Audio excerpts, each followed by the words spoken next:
విధి నిర్వహణలో భాగంగా ఓ ట్రాక్ మ్యాన్ చూపిన సమయస్ఫూర్తి, తెగువ రైలుకు పెను ప్రమాదాన్ని తప్పించింది.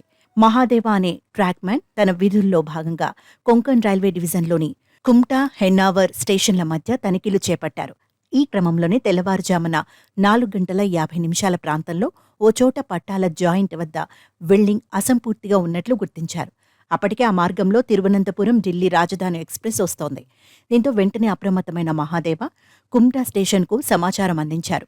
అయితే అప్పటికే రైలు ఆ స్టేషన్ను దాటేయడంతో నేరుగా లోకో పైలట్ను సంప్రదించేందుకు యత్నించాడు. అది విఫలం కావడంతో ఒక్క క్షణం ఆలస్యం చేయకుండా రైలును ఆపేందుకు పట్టాల వెంట ఎదురుగా పరుగులు తీశారు. 5 నిమిషాల్లో 1/2 కిలోమీటర్ మేర పరిగెత్తి లోకో పైలట్కు సిగ్నల్ అందించి సకాలంలో రైలును నిలిపివేయించారు. వందలాది ప్రయాణికుల భద్రత కోసం తన ప్రాణాలను పణంగా పెట్టిన మహాదేవను ఉన్నతాధికారులు సత్కరించి 15,000 నగదు బహుమతిని అందించారు.